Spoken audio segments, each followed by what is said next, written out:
Coming up, we are going to be talking about a new law that passed where the 10 Commandments have to be in public schools. That's coming up.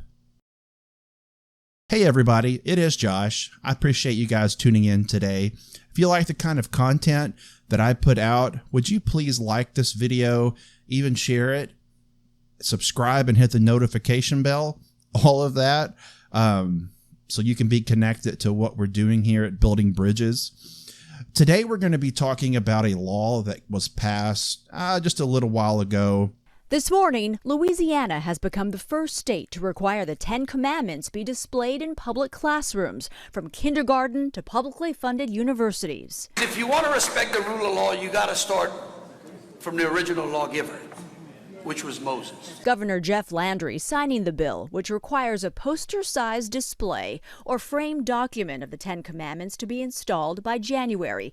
Landry says the law isn't just for religious reasons, but also for, quote, common cultural heritage. I hope and I pray that Louisiana is the first state to allow moral code to be placed back in the classroom. I live in the Bible Belt, and I'm very well versed in conservative Christian ideology and how it's tethered to conservative political ideology. What I think that these people are hoping to accomplish is to combat the liberal narrative that they fear is being infused in our classrooms and pushing people away from God. This is what I kind of assume that they're trying to do.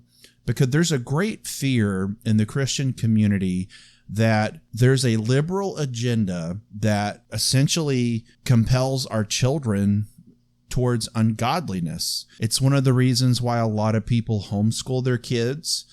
And I think this is one of the reasons that this law was put into legislation to be passed to be in the state of Louisiana. And other states are trying to do the same exact thing. The question that came to me as I thought about this was, will this have the kind of spiritual impact that Christians hope for? And in my opinion, I don't think it will. I think it's going to cause more problems than it is good. And matter of fact, there's already issues right now with other religions and other ideologies saying, why can't we have our stuff in these classrooms if Christians are going to have their stuff? And you have the ACLU that's always trying to combat things that they think is a threat of separation of church and state. And so there's a lot of controversy around this legislation, and I'm not going to get into the political aspects of it. I want to talk about the spiritual aspects of it. And what I think is, this is not going to change anything spiritually. When I was a teenager, there was a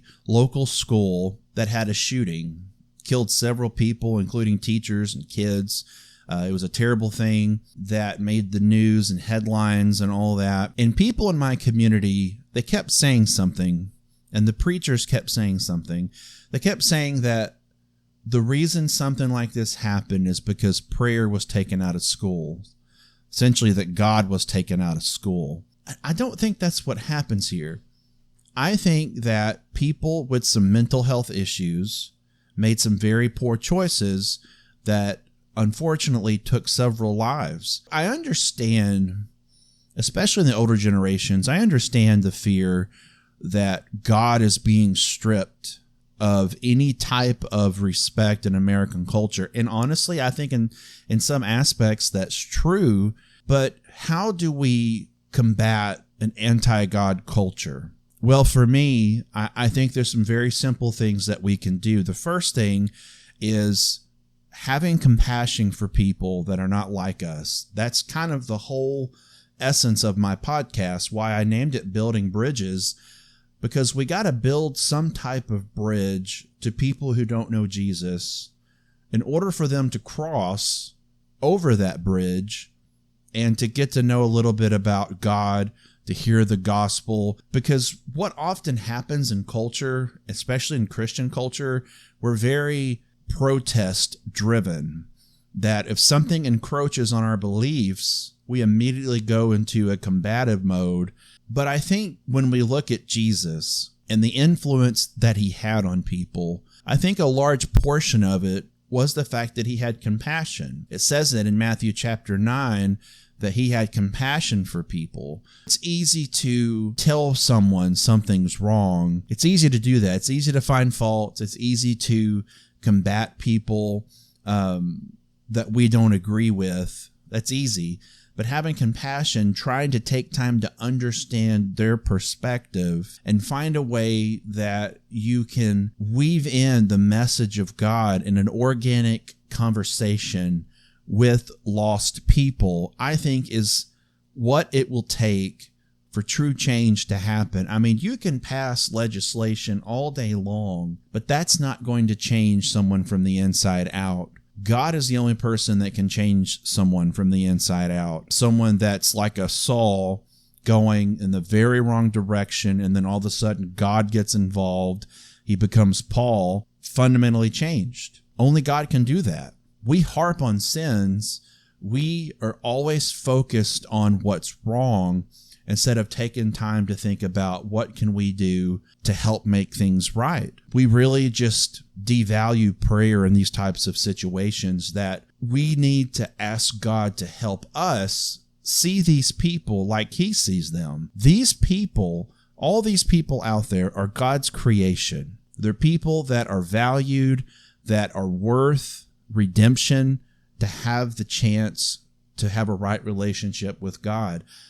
Those are the kind of things that are going to make changes. What I also think, this type of legislation, I think people worry about the sexual content in schools. We're in a culture now where pretty much everything is tolerated, accepted, and sometimes even cheered. And people worry that our school systems are going to make our kids gay or binary or have gender identity issues. People who are dealing with these issues are dealing with complicated issues that involve biology, psychology, environment. There are so many factors in these situations that we can't just legislate something and say something and it's a magic cure-all that will change these people, because that's not how these things happen. How people change is having an encounter with God. And we have to be careful that we're not getting in the way of those things. These are not issues that are like a light switch that can be turned off and on.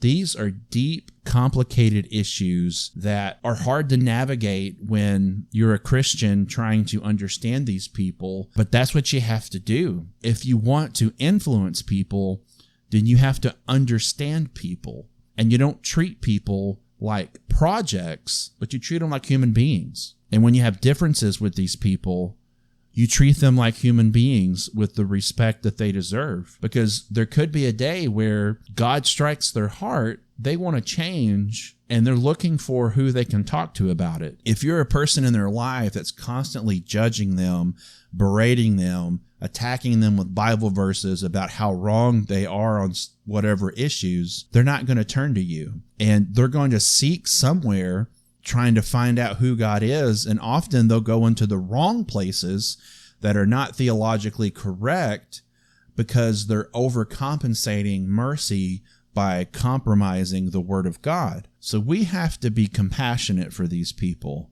Inserting religion into public infrastructures is not what's going to change people's hearts and minds. Only God can do that. And we have to make sure that we're not getting in the way of him moving and working, and that we're actually praying for souls, praying for God to help us understand these people. So we can have this legislation, and I understand why Christians advocate it. I respect it. You know, I don't necessarily have an issue with the political side of things.